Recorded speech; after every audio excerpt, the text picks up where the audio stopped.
Good morning. Good morning, my friend. Yeah, up again at 4 in the morning and heading out to go to the gym and get a good workout in. But first, I must tell you a very special message that comes from ancestors, and it says, when do you grab a hold of the day? Well, you simply grab it. It's that easy. You choose. Don't overcomplicate shit. Just wake up at the same time every day, go to the same place every fucking day, and watch what happens. You'll be amazed at the simplicity of how you can manifest your life so quickly. You know what I mean?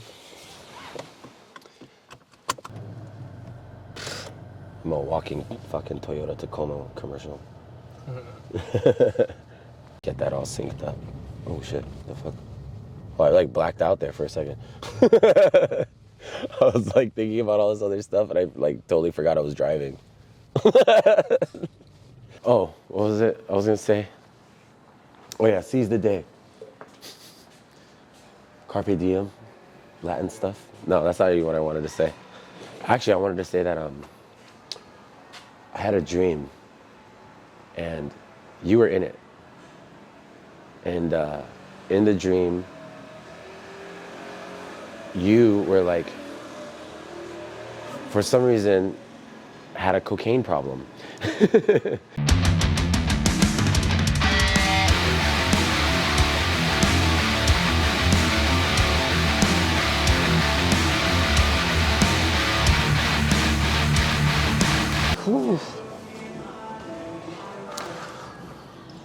So, yeah, just get in. It's been great. This morning was fun. I think it's just easier when we have a plan. So I'm getting better at the planning. But at the same time, I think we're at that 4th week mark where it's just like, hey, you know, we know what it is and we know what we need to do. And I think we actually finally caught flight. Took time to leave the ground, but we finally caught flight. And so now we just got to lock it in even more. So we've progressively gone deeper and deeper and deeper. And so I think that's what's important is like whenever you think you need to quit or you need to stop because things aren't going your way, that's exactly when you need to keep going. That's exactly when all the challenges just amplified, the obstacles got even more clear, even more difficult to traverse. That's when you give 110% because like that's when it's about to break. That's when the dam is about to break and things are going to open up. And you hit that flow. And that's where a lot of people get caught because they stop. They stop right when it gets too tough and they quit. You know, and not just quit because they're weak, they just quit because they feel overwhelmed and they feel like it's insurmountable, that they can't conquer that thing. Like the mountain is too high to climb. And I'm here to tell you, don't. Keep going. Words from my mother. Don't stop, keep going, keep going, keep going. So yeah, gonna keep on going. Good day, my hood hippie friend. Back in the car. Here's another message for you. When I got started in my entrepreneurial journey, I realized that most of the work that I needed to get done wasn't, you know, the planning or the strategy or, you know, what the actual product was. All that was necessary. But the real work was me making mistakes. You know, if you want to truly step into your life in a way that says you're ready and you have capacity for it, it's got to be routine. Routinely being challenged, routinely being confronted, routinely seeing yourself with fresh eyes, full of energy and of dream, no matter what anybody else says. And yes, the harsh self-critic is in there. Good. Just don't let them run the show. Because that's not what's going on. What's going on is like right in here. It's right in here. It's like right here. It's like if you're always looking down in life, you'll never see what to aim for. Because it's just right there. It's just, the ground is beneath your feet. And there's things that need to be pursued, right? So remember to look up even when things feel so down. So anyway, I hope that helps. Going into the world famous Amount of Foods to go pick up a cake and probably get some other things too that we need for the house. I don't know. More meat. Yeah. Yeah, so got the cake here. Can you see? It was a little dark. It's to my bobcat. Cause Martina's small, yeah. But she's like a bobcat. They're like strong, you know? They're like feisty.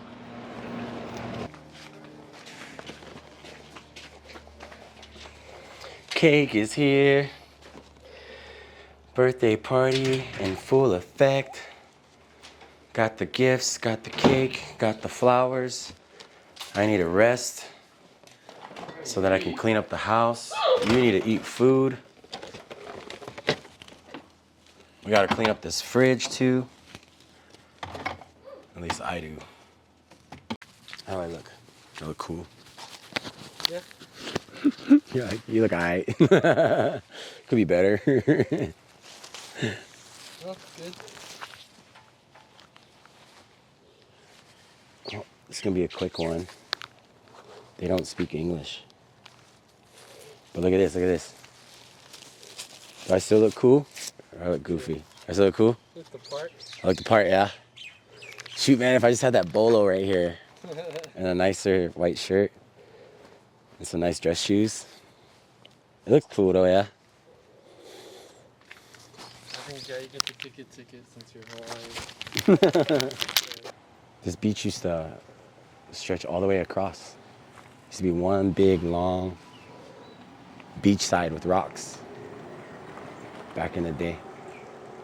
But then, you know, they build the resorts and all this stuff, and it is what it is.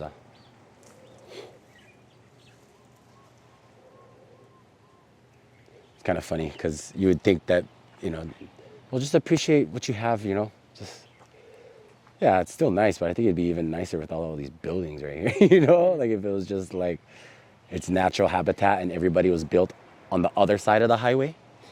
You know what I mean? And then that way it's like more accessible for everyone. But it's just like, no, you know what I mean? Like, we want to build right on top of the beach, you know? So I don't know. Just little things like that just kind of like bother me a little bit. But it is what it is. I'm gonna go head over there. Let's get this mic over here since it's on. His name's Charles too? His name is Charles Nahali. So hello, my friends. Just finished the ceremony. Beautiful ceremony. It's made me cry. Because these people that are getting married is a Japanese couple, and they don't speak a lot of English. And I should work on my Japanese, but they just really love Maui. They love Hawaii, and they love it. They love this place so much. They wanted cultural representation for their family, who also don't speak much English. So, but the love between them is strong, and yeah, just being around that energy is nourishing and fulfilling for me. So I always hold it very highly, you know, this role that I play as an officiant. So. But yeah, they were awesome. They were just so much in love. So I'm gonna try and get this shirt off so I can get going. How old were they? I actually don't know, but they seem to be like in their mid to late 20s. Oh, dang. Hell yeah. And another interesting thing is, you only see that type of like older. yeah, they were like crying. Even the guy was like his wife started crying, and you could see he was holding back his tears because he was like, oof. It was one of those things like hard for the man to watch his lady cry, you know. But it was beautiful, and one thing I can say about this couple is they were like specimens, like Japanese specimens. Like, dude was like 6'4". You hardly ever see that with Japanese people. And then even the wife, she was like a good 5'7", 5'8", so she wasn't like super tiny, you know. And they were like just kind of the way they held themselves was like very like stoic, you know. But then when it came to the ceremony, it's just like, oh, waterworks. all the emotions was coming out. So I like that way, you know. I like that expression where it's like, yeah, you know, we're composed because it matters, but then also like not too rigid. You can't feel, you know. So yeah, this is beautiful, and I'm blessed, you know, and also get to like, you know, talk to Uncle Charles Nahale. He's an uncle who's been in this, you know, in this kind of career, you know, for a long time, and he was one of the uncles who was really connected to me and understood my journey through it, and he's been like a spiritual advisor, and he's still learning and growing too all the time. So it just means a lot to me to have older men in the vicinity that have watched me grow as I've gotten older, because they've known me for like, you know, 10, almost 15 years already. So anyway, yeah, it's a good thing to have, you know, in a culture where that's missing for a lot of us, you know, 30-year-olds, 40-year-olds, 50-year-olds, 60-year-olds, we're all kind of like on our own and don't really know what to do with the generation coming up, and don't really know what to do with everybody that's leaving or heading out. So to me, it's always a cultural, a lack of culture, I should say, maybe, issue or problem. It kind of boils back down to that. Because if we had, like we say we do, the most advanced culture ever, and the most technology, the most knowledge and whatever, and experience, don't you think we'd feel a little bit more connected? Don't you think we would actually do things where not everybody is in poverty or impoverished or poor, and there would actually be more, like we want to say, equality and equity? But I don't know. What do I know? Maybe I'm just nostalgic about things that I've never seen or experienced. So, but I am hungry though. Maybe I should just save it for dinner in the next 4 hours. But yeah, weddings are great. I've diversified myself to do weddings, to do all kinds of ceremonies actually, you know, baby blessings, funerals, spreading of ashes, you know, vow renewals. And that's all ceremonial stuff. And that's not even including like what I do for people that come with their own, you know, retreats or events that they host out here. So that's a big part of it too. With that part, it's like it's business, you know, but it's also just part of being who I am, with like cultural knowledge and carrying this understanding of indigeneity, and you know, everything in this society is needing to be monetized, commodified, bought and sold. But ceremony is a service, just like somebody goes to the doctor, you know, gets a doctor's appointment and gets prescription medication. I'm actually like the opposite of that. You don't need medication if you follow through with these things. CPR, ceremony, prayer, and ritual. So that's one aspect. Anyway, West Side is nice, and there's a big fire over here just a year ago, August 8th. Whew, August 8th, 2023. Oh, man. What's the date today? November 4th, yeah? 2024? 11/4/24. What a day. And, yeah, driving on this side is so different now. It used to feel like, oh yeah, I'm on the west side, you know, like, kind of badass, pretty cool. Now it's just like, dang, like, I hope everybody's okay. I hope things are all right around here, because I don't really come over here anymore, you know, since everything had happened. Just try to, like, let them do what they need to do and not be all nosy and stuff, you know. Because what burned down was a lot of these neighborhoods over here, but then also, like, all the Front Street and, like, the harbor and stuff, so I think, like, whenever big things like that, tragedies, fires and stuff like that happen, no matter where in the world, it's devastating, and it's heart-wrenching and soul-crushing. And at the same time, it's like we need to rebuild. It's like demanding that we change and we kind of burn away the things of the past and come into this new form. You know, kind of like the phoenix rising from the ashes. Understanding is like there's an opportunity here for us as a people to rise again in this new way, but yet old. And what I'm talking about is all these buildings that were once here, especially on Front Street, was all remnants of a plantation town, of a plantation era that everybody associates with what Hawaii is, and it's just not. That's just who we've been for the past, 150 years. But we're so much more than that.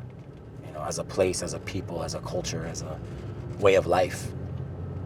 And I would hope that people will begin to see, who we are through all of this.